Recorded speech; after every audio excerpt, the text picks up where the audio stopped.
Welcome to Six of One and Bill of the Other. Technology, the dream versus the reality. Bill, tell us what this is all about.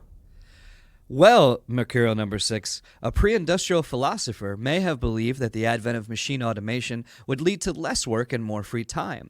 But in reality, it just meant that people who owned the factories expected a higher baseline of production. So, many people did have more free time.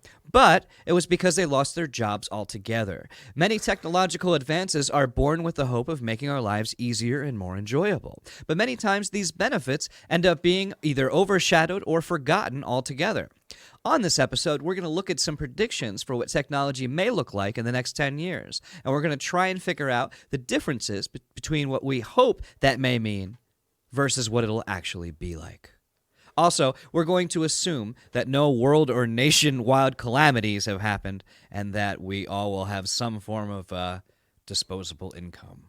I'm subscribed to Computer Music Magazine, and they've had a feature for a long time, a little sidebar article called 10 Years Back, where they look at the issue from 10 years previous, and they look at the sort of things they were talking about and how things have actually turned out. Well, 10 years ago, the cityscape behind me was a farm.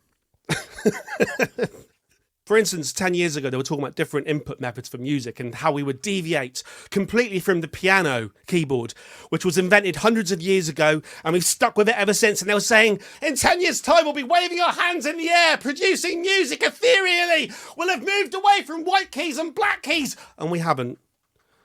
We haven't. The future. That isn't how you make music. I bring up Logic and I hit record. I mean, no sound comes out, but I do. But I do. That's how I do it. It was. I think it was the dream that we'd be able to just think things, and it would happen. But the fact is, musicians are still using guitars and piano keyboards, and the future is exactly the same as the past. I mean, there are some AI. EQs and different things that from Sonable and Gophos that are pretty interesting. But to go with our theme, we talk about AIs helping with writing. And one thing, I'm trying to write a little bit. And one thing I'll do is if I finish a chapter, I'll go to Google Bard and I'll have the AI grammar check what I wrote, which is pretty helpful.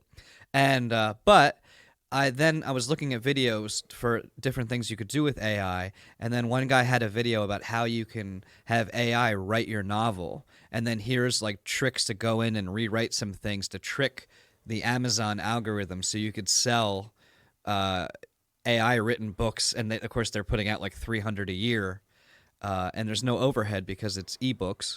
So that's a good example of what we hope AI could be like, helping you as helping your creative process by saying, could you help me with grammar, or maybe give me a set of ideas that I could pick from. And where we actually went with it is these awfully written AI books that have flooded Amazon. It's like you said at the beginning, where the dream is that technology improves, and the idea that AI will aid the creative process. And what you get is, alongside you churned out 300 books of AI-generated books a year on Amazon by one alleged AI author, what you actually get is the web's full of it as well. Every site I go onto now has a whole list of what do you think, these kind of clickbait titles that you feel like inclined to click upon, and all they are is just churned out. You can tell it's AI generated writing, full of ads, ad. I'm having to learn just to not click anything anymore. I'm becoming one of the unclickables. No, it's almost no. I want to team up with Sylvester Stallone. I want to team up with him, but we can't be the unclickables. What would you call it if I'm the one who doesn't do the clicking? I'm not the unclickable. I'm the unclicker. You're the unclicker. I'm the non-clicker. I'm the non-clickers, right? I'm a member of the non-clickers. If I could now, I'd get AI generated art to produce a picture of me wearing a t-shirt saying the non-clickers. I hate it when you lick your lips, man. What are we talking about? AI. It's very distracting. I completely lost my train of thought. Oh, you were saying to me when we were talking about this episode how you constantly run into YouTube videos where you can tell an AI made it. And I was like, oh, I haven't really come across that. And then Baldur's Gate 3 came out for Xbox. So I wanted to see if it performed better than the PlayStation. And there was a video that came out the day after it was released. And I click on it, and it's like a British guy's voice, but he's saying things like, Baldur's Gate 3 came out for the Xbox as well as the PS5. It is blue. Yeah. I like socks. Yes. And it was very clearly, an AI created. And you clicked it. I did. It's a clickbait video that you clicked. I subscribed. No, I was kidding. And you subscribed. Yeah, I subscribed. And you gave it a thumbs up. I made sure to hit the bell. I click on the websites. People are buying the books. People are being duped. It's interesting. One of the inspirations for making this episode was someone, as many of our longtime listeners know, I'm a big Norm Macdonald fan. And somebody used an AI to imitate his voice. And there's a recording, and I'll see if I can find it, and I'll link to it in the comments when this gets posted. But it's Norm, and he's talking to whoever, made this recording, and he's saying, I'll put your name in there. He's saying, well, Mercurial Number 6, we never met, but I'm sure if we did, we'd have a lot of good times. And you've been having a rough time lately, but I know that you'll get through it. And then he tells a Norm joke, and it's not completely perfect, but it's really, really close, that if you could say, oh, when he was alive, he sent this to somebody. And it got me thinking, with the Apple Vision Pro, which right now is like a ski goggle that you wear, and it's got only 2 hours of battery life, but you put it on, and things can appear around you that aren't there, and they look like they are there. And you could also change your background. So you know that in iteration and in a few years, it'll be smaller. It'll be like, glasses essentially. And I had a vision of a future where we all had celebrity best friends that hung out with us. And it could be an AI created avatar that you made to be attractive or whatever you're looking for, or it could be your favorite celebrity that had to sign a contract to let you do it. And that celebrity hangs out with you, and they tell you you're great, and they console you when you had a tough day at work. And I'd want Marilyn Monroe, yeah, and I bet you I'd get Woody Allen. Do you know what I mean? I'd want Marilyn lying in bed going with a Chanel number 5, and I'd get Woody Allen going around going, well, I just don't know. I just don't know. Are you really as good as you think you are? Are you really as good as you think you are? I've always been really attracted to that woman who plays Medea. No, that went over your head. Okay. Anyway, never mind. You've always been attracted to the woman who plays NVIDIA. No, Medea. The microchip. Hmm? Medea. Who's Medea? Is that? Oh, that's the automated bin. You wave your hand in front of it and the lid opens. Maybe one person out of everyone who ever watches this video will chuckle at that. So in a perfect way, I thought about it, and it could be really cool. Like, let's say a loved one passes away, your mom or your dad, or your grandpa, and they're able to watch videos that they left and make an AI that is not your parent or your grandparent, but you can sit one last time in a room with them whenever you want, and you can just be in their presence and hear the sound of their voice. And I think that could be really great. And I think other positive ways you could use technology like this was, with COVID, we saw a lot of people dealing with mental illness and being afraid of social situations and leaving the house. And this could be something where you have AI friends that hang out with you, and you can rehearse going out and what that would be like. Maybe going on your first date and you're nervous about it, and you could act it out. And or a job interview, you could actually sit down and do it. There's a lot of cases where I think it could really help people's mental health. On the flip side, what I think will actually happen is mainly pornographic. So I was waiting for the entire thing. I was almost crying then when you were saying, because it's such a beautiful use of it. Yeah, but what will actually happen is everyone will be with their goggles on and their implements attached to their groin. And they will not leave the house, and it will have the absolute opposite effect. It won't be a world-enlightening technological revolution. Everyone will just be jizzing into metal tubes. Well, the second that, latex-lined metal tubes. They announced Apple Vision Pro. One of the first questions people asked was if they could put other people's faces and bodies on their significant other. Imagine what you mean in real time. Yes. In real time. So Wow. imagine you go to I could put Woody house, Allen's face. Sorry. you go to a house of ill repute, and then Woody Allen comes out. Then you can have you can live your fantasy. If you can live in a world where everybody thinks you're great and you can sleep with the prettiest celebrity that you can think of, why would you go flip burgers at Bob's Burgers and have to face rejection? Because let's face it, a lot of things that you do in real life, there's a high chance of embarrassment and rejection. I'm married. I had to ask my wife out for the first time, and she could have laughed in my face. You have a job. You had to apply for a job. They could have said no. You have friends. You had to go, hey, you want to hang out sometime? And they could laugh and go, of course not. And these risks we all face every day. And if you can have a world, even if it's a verisimilitude, I'm probably pronouncing it incorrectly, a verisimilitude of that world, and it's not quite what real life is, the uncanny valley is there. I'd say if you can get 70% there, I still see people going, well, why do I ever interact with the real world if I have this opportunity to be king of the universe in this world? And you can just imagine how crazy and how Lord of the Flies things can get in people's own virtual realities. Verisimilitude. Verisimilitude. Am I pronouncing that correctly? Or just knowing it for when I have to Google it later.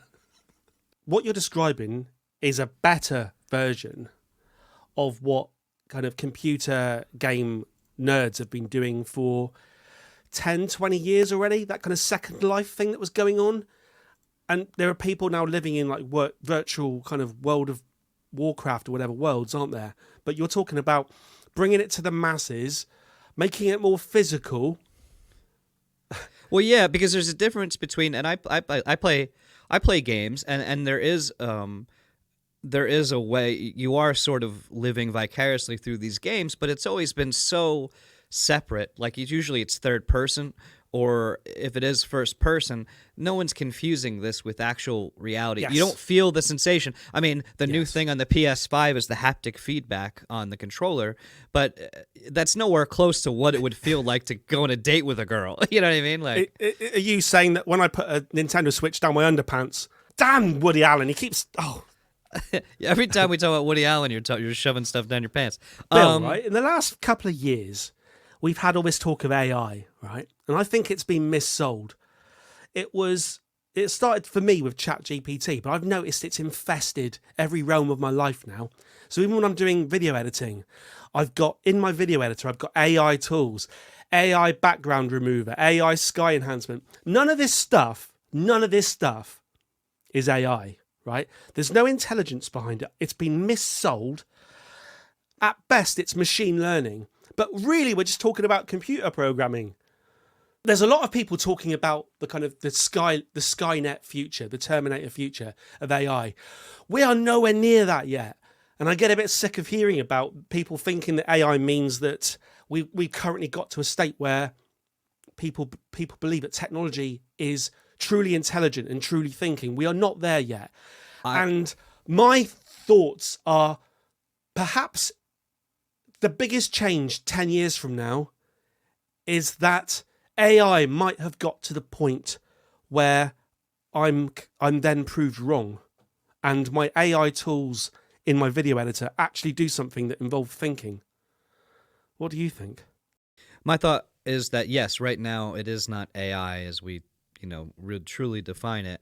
I think I am one of those people that's afraid of the Terminator future, and I think that right now my fear is where we should be laying out the guardrails, and we should be laying out the infrastructure to sort of protect against when, they call it the singularity, which is when AIs become intelligent enough to make other AIs that are then smarter, and then it just, like compounds and goes faster and faster. Almost like self-replicating. And it just, once that hits that point, it's game over. And so, no, they are not at that point yet, but now is when we're supposed to be laying the guardrails for that. And I fear that the people designing this and the companies that are profiting off of it, like we see the Chat GPT company just had that whole board of directors fiasco, is that they are much more intelligent than me, you and I, but I don't know if they're wiser. And you mean the board members themselves? Well, yes. Well, I mean, the board members themselves, governmental agencies. The problem is there's a lot of money to be had.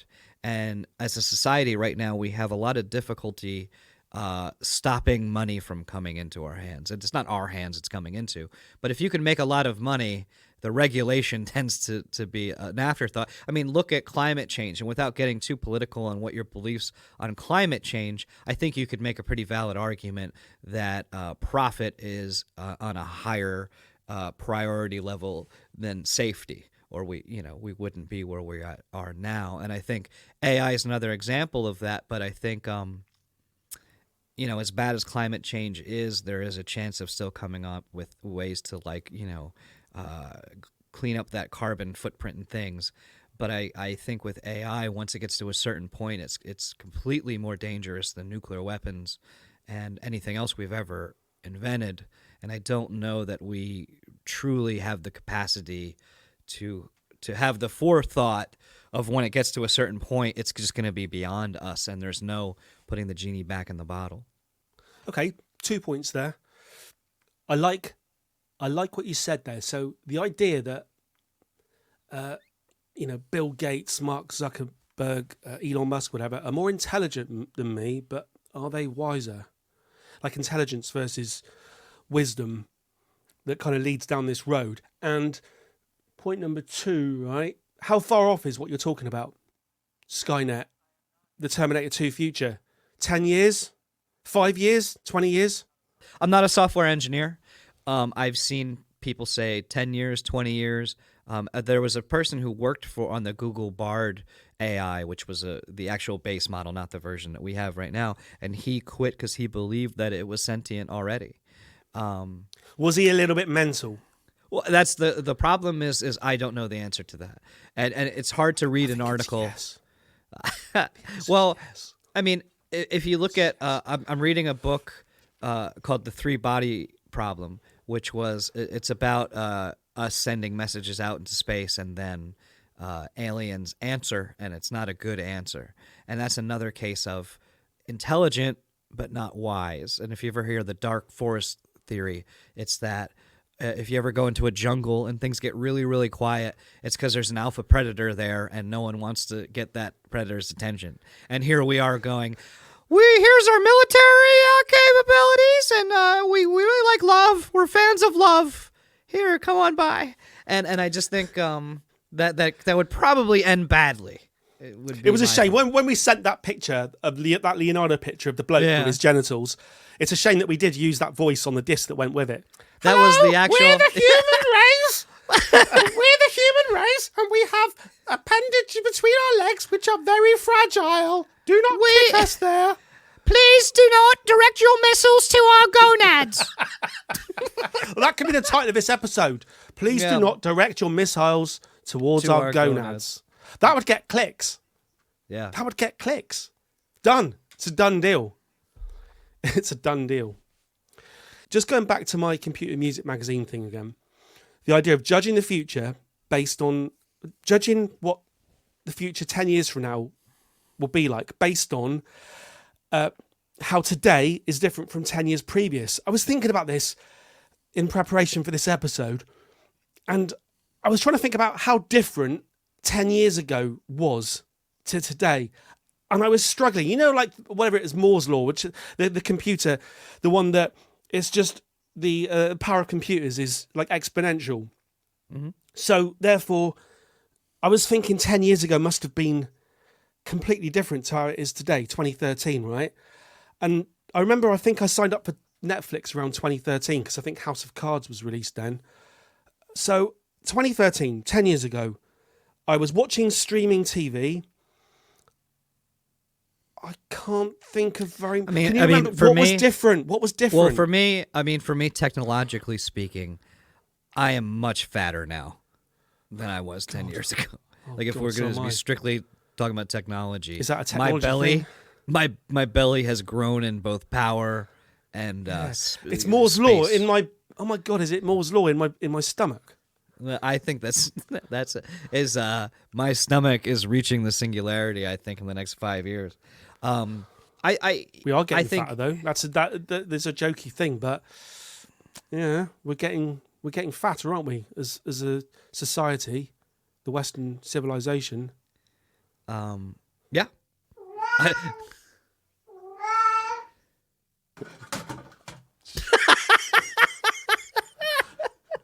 All right, just for the folks at home, before we started this episode, he put that up there because he had to compete with my futuristic background. And we said two things. He said, one, it would be absolutely terrible it would be a travesty if he knocked it over. And two, we promised we wouldn't say anything offensive. And he hit it after making a joke. Hey, guys, want to know something funny? This is the trailer. I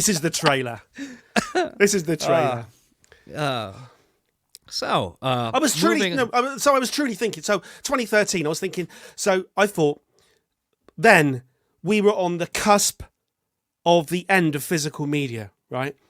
Mm-hmm. We'd moved to a streaming world, and I think a few years later, I got into YouTube around 2015, and then I sort of signed up for Spotify or whatever, streaming, and then I started to re-buy vinyl records, and I feel like I'm regressing.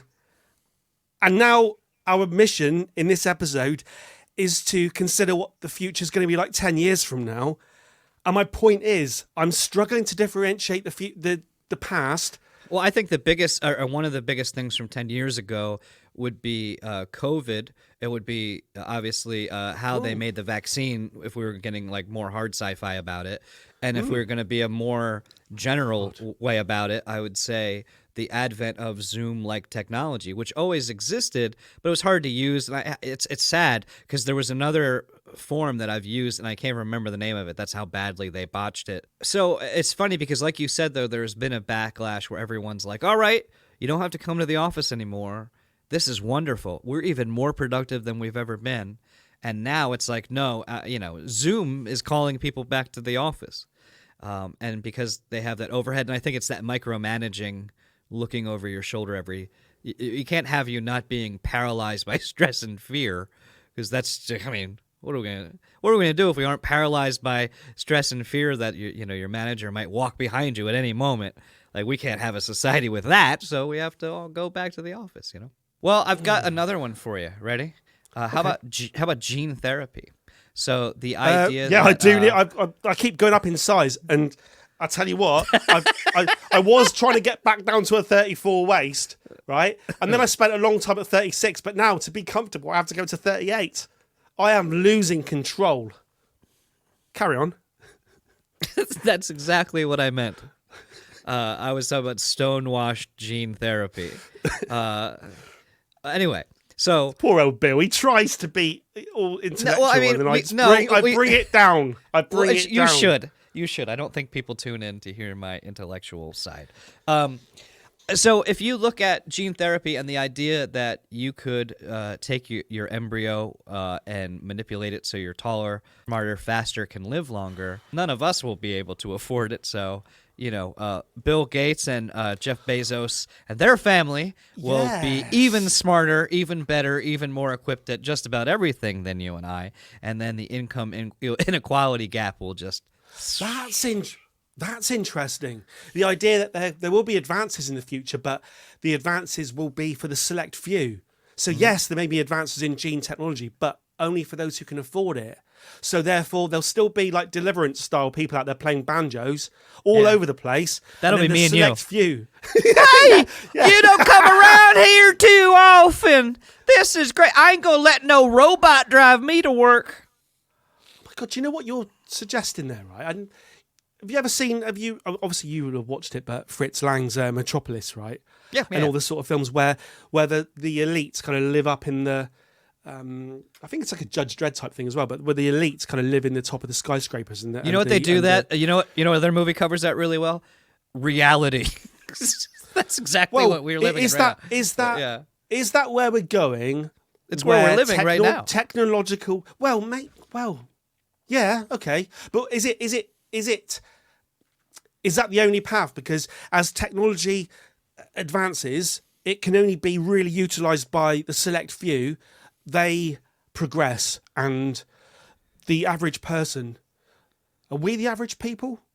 I mean, you can make an argument that yes, I think we are, and I feel like we're average, but I don't mean that sexually.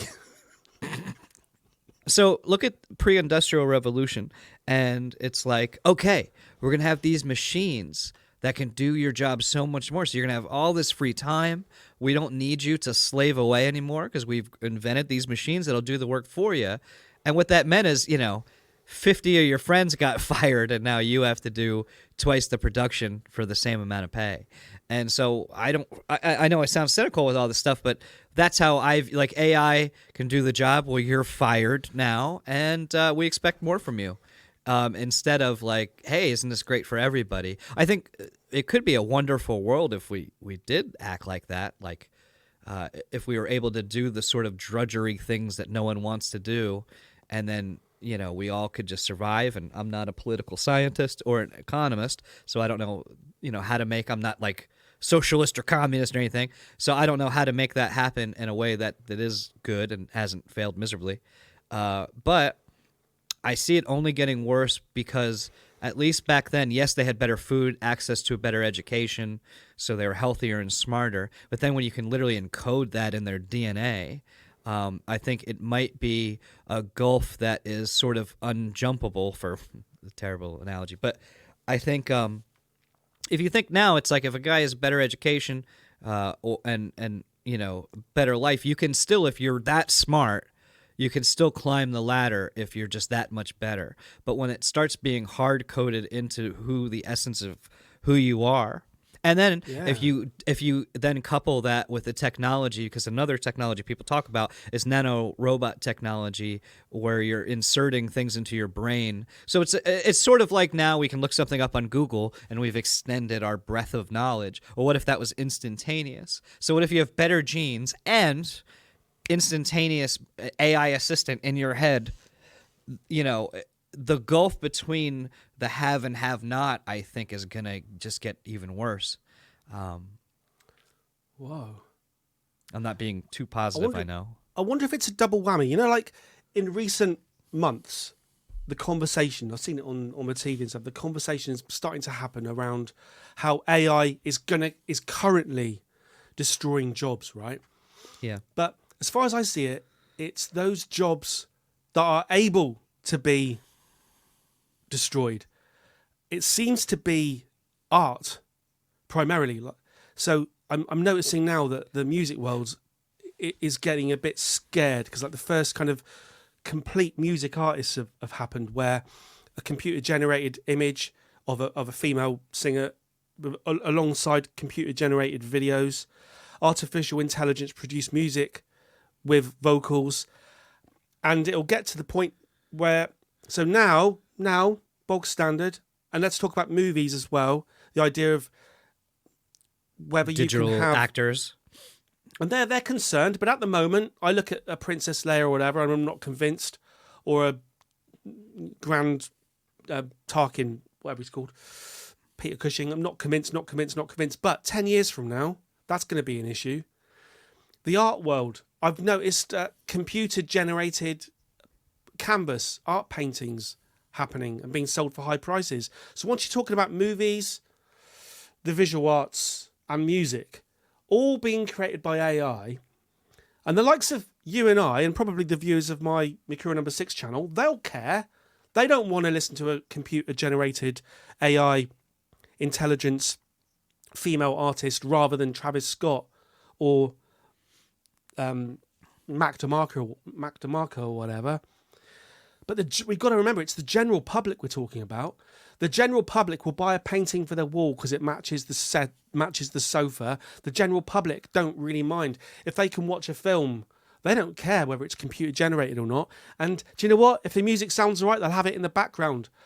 I think it's the artists that are going to lose their jobs.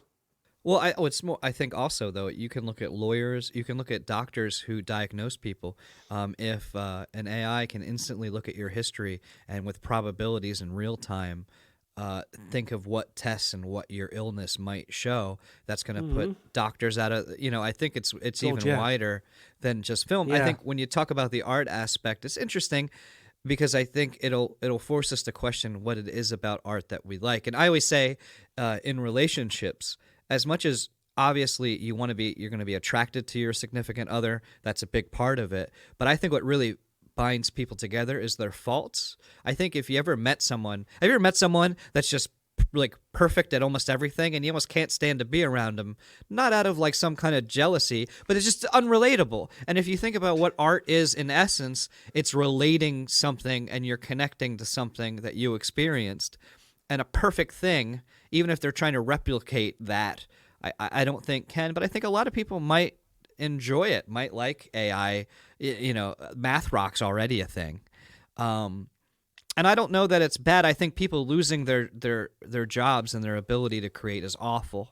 But I'll embrace any AI art, and I think it can be interesting as a way of sort of, I know with my own writing, and you know this, after years you develop your sort of go-tos, and then sometimes AI can act as a way to sort of throw you out of what you're comfortable with, and then you can sort of have an interactive relationship with it, where it's not hit the button to make hip hop song 127 and hit the algorithm. It's more like I've messed around with what am I thinking? It's not synths when you're using timings, but there's chord generators where you arpeggiators can, there's arpeggiators and there's another sequencer. I was thinking of a sequencer. So a sequencer, you can sit and you can set it at a time signature and you can write a melody, and then you could just mess with and see how different notes, and you can tell it, I want this to be a Japanese chord progression. I want this to be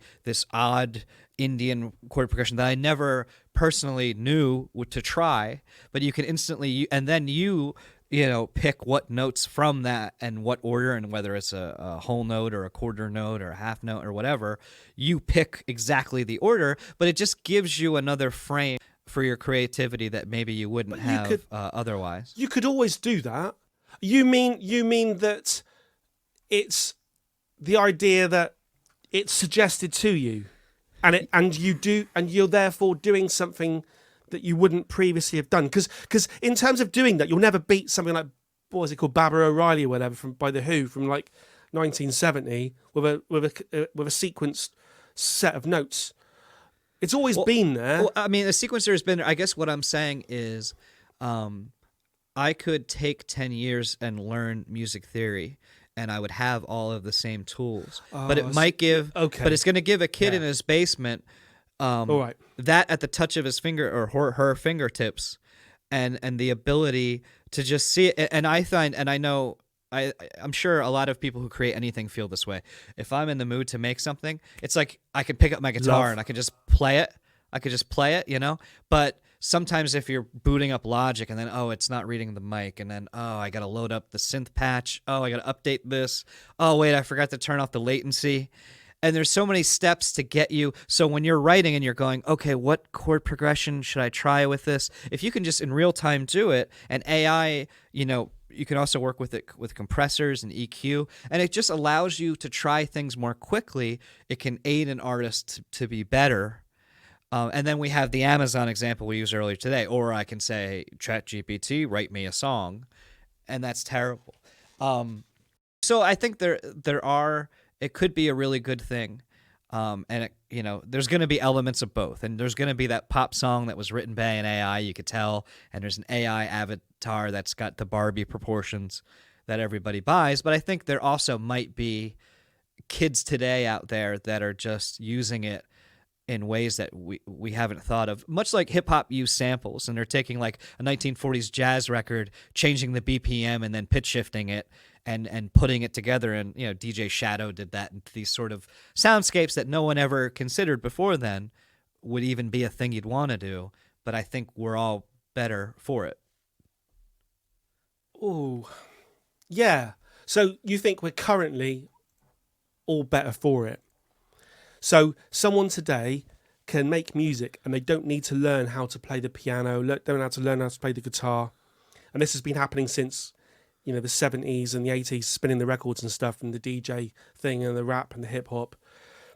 Just having the talent, having something to say and being able to say it and not needing to spend 10,000 hours learning how to play the white keys and the black keys.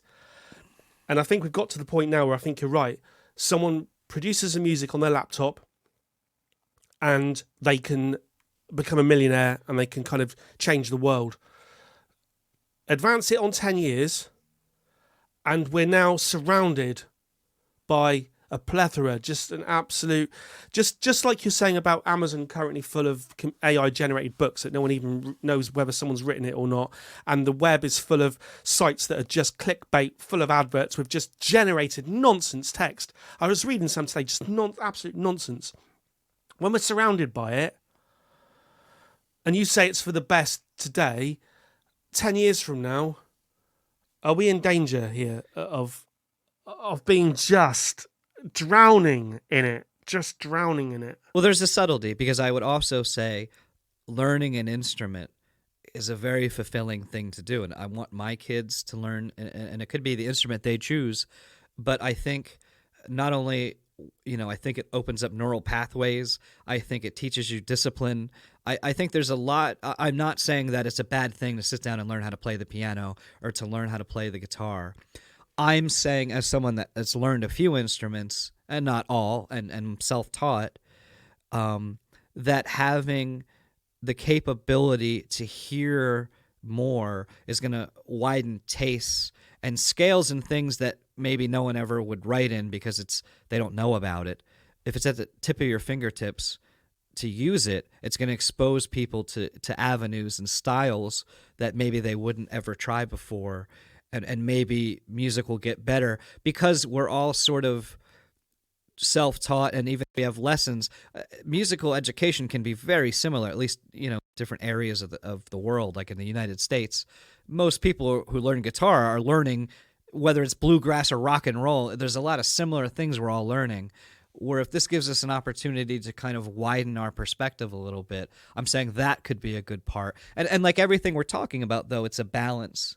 Like you said, you're going to get that mindless, awful, auto-generated everything, but hopefully you're going to get the next John Lennon, who now has capabilities that John Lennon himself never did. I mean, just think of the Beatles in the studio going, wait, let's try to play this tape backwards, and what happens if we do this? And a lot of like Sgt. Pepper's Lonely Hearts Club Band and Magical Mystery Tour was just them messing around in the studio, and most kids in the 60s didn't have that, didn't have the capability or the equipment to try that. And it's kind of like we got all the pedal effects and we got Logic and all of these things, and we could do so much more. I think AI will be the next step of allowing You're looking at the positives there, the idea of AI and technology being used just purely as a tool, which I agree with. If you see it as being used as a tool, then the creativity is still behind it, and we're going to experience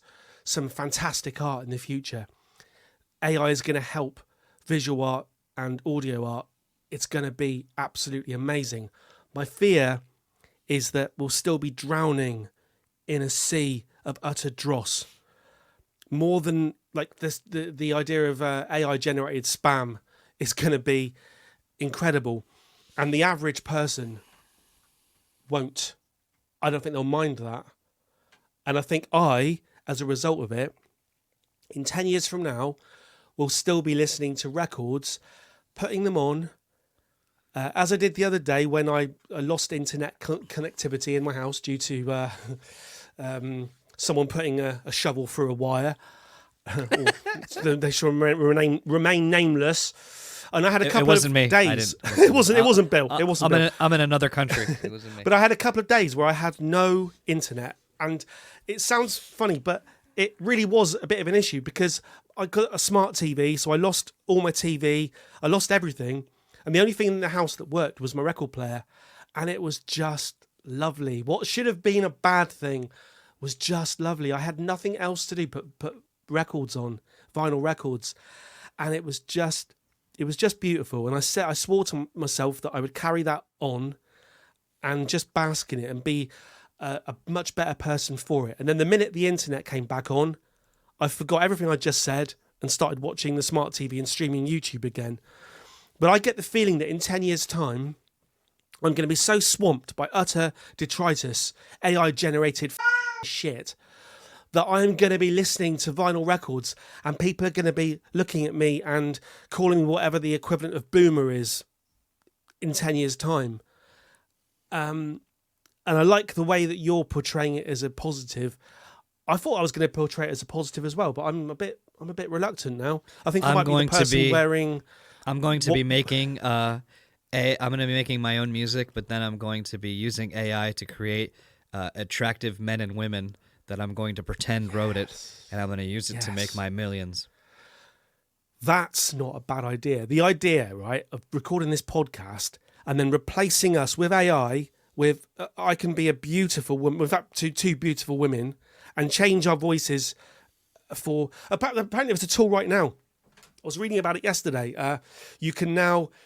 as a vocalist, you can sign up, and certain artists have signed. They've signed their voices away. So I think it was rappers and things. So it's not like a piracy issue, and you can now AI digitally. It's not AI. It's not AI. We should stop using AI. It's just programming. But we can replace our voices. So it's happening. But the idea of this podcast, we still do it, but people are looking at 2 gorgeous women who are speaking as women. I think the subject matter might give it away. You think? I don't know, but we're not saying can a woman I've got talk about AI? I've got another squeaky fart story. One thing in the future is creating bacteria that to combat pollution. They will eat pollution.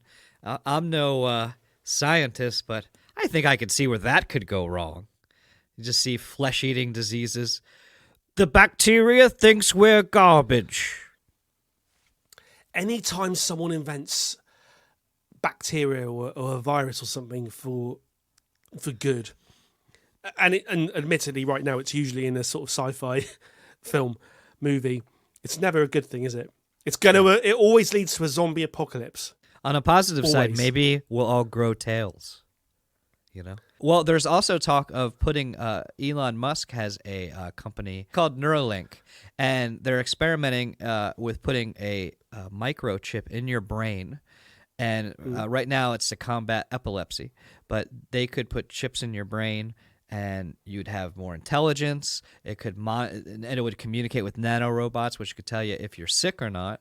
And obviously, I think the bad part is, oops, you've been hacked. I also think another bad thing is my printer, if you don't keep your subscription, it won't let you print unless you're connected to the internet. Imagine waking up in the morning and getting a flash before your eyes from your brain chip that you haven't paid the subscription. So if you don't replace it, you're stuck on an older version. Oh, wow. You wake up in the morning and the first thing you want to do is download. Or if you don't have money, yeah, exactly. If you don't have money, you get the commercial version. So you're just going about your day with ads in your frigging brain. Oh, that's they that's definitely would do that. They definitely would do that. We know the future involves a chip in the brain of we know that's going to happen at some point. Isn't that a Blur lyric? Isn't that a Blur lyric? With men in yellow jackets putting adverts inside my dreams.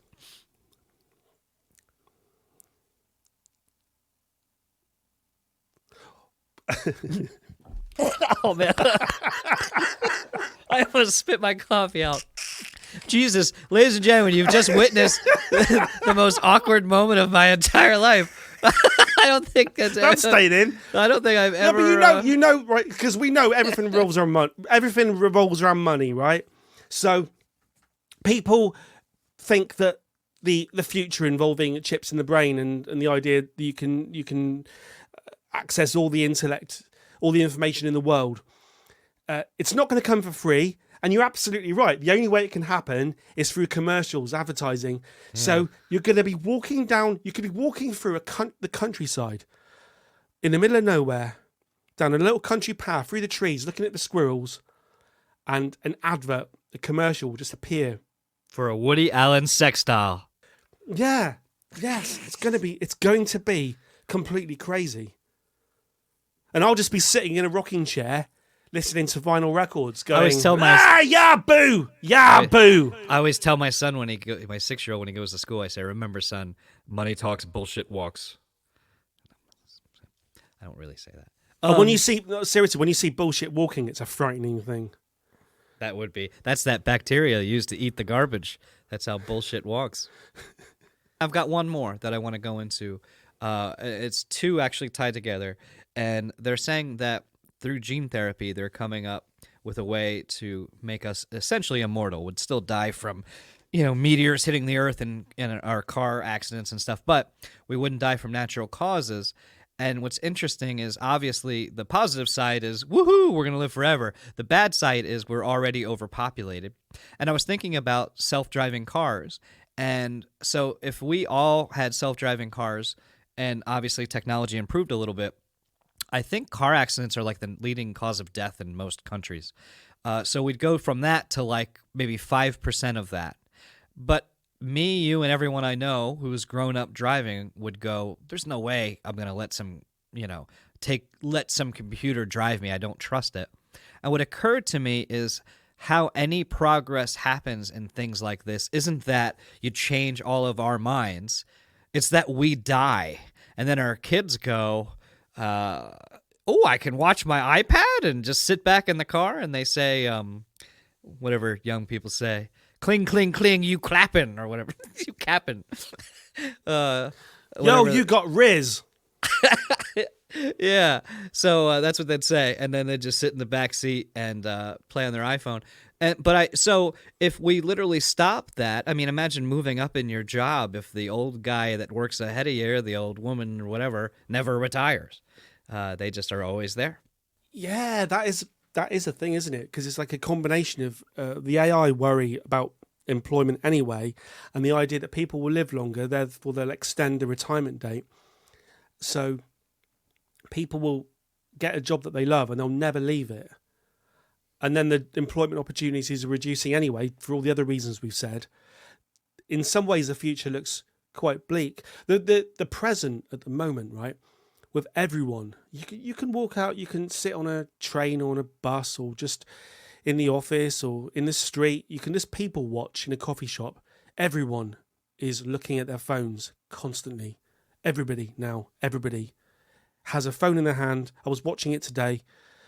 I was sitting in a coffee shop. Everyone is looking at their phones. And then you find it in your personal life. Everyone's looking at their phones. In the house, relationships are breaking down. Everyone's looking at their phones. How does I think though, if we're going to be on the positive side though, tell me about a positive for the future on this particular issue. We're all going to die. Technology, the dream versus the reality. Overall, I get the feeling that you are quite optimistic and positive overall about most of those factors we've talked about. And I have been a little bit scared, pessimistic, worried. I see a future if the present is society looking into a device in their hands and ignoring relationships, not talking anymore, conversing to someone in the next room via a text message rather than just either shouting or walking across the room. I've seen this in action. People in the same room sitting next to each other conversing via a text message. It's quite I hate worrying. Texting. I'm always I'm gonna call. I'm gonna call guy. If I have to write more than 3 words. Funny enough, this might sum up this whole conversation because you're absolutely right. You're one of the last people, the last remainers who will make a phone call. I think the youth of today aren't making phone calls. So what does? So you're seeing a positive in 10 years. I'm seeing. I don't know what. I don't know what we're gonna. I don't know what's gonna. I notice younger What's people gonna do happen. do the FaceTime where if like you know how I call, I just leave the camera off because I just want to talk. Yeah. They leave it on. And like, have you ever looked at yourself in a FaceTime camera? Like, maybe because you're young, people look better. Because I can't even look at myself in that thing without like having horrible depression. So, but I've noticed like most younger people, when they do call, it has to be FaceTime, even if they're You're right. No, You're you right, know. actually, because I never use that sort of FaceTime stuff. I never make a phone call anymore. I'm one of the people I'm talking about. I'll do a text message. But you're right.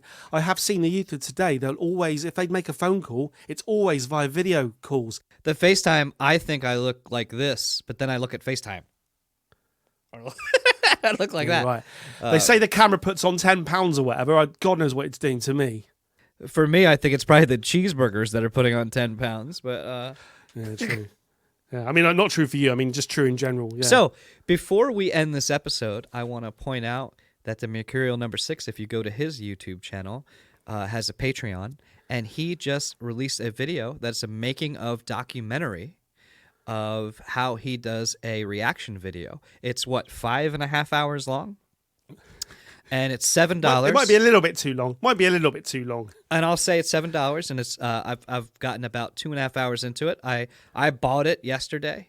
I make a show with this man, and I was excited to see the behind the scenes, see stuff maybe I haven't seen, like his editing process and things. So I just wanted to say we'll leave a link in the description if you're a fan of what he does. I would say it's very much worth it checking that out. So I will let you on that bombshell send us out. Yeah. Thank you very much, everybody. Thank you for watching. Thank you for listening. We're over 50 episodes in now in general on this channel, and it's quite an enjoyable little process. We're getting a little group of people who like to turn up. Currently every Thursday when I release it. We'll see about that. But thank you for watching, and until next time, over and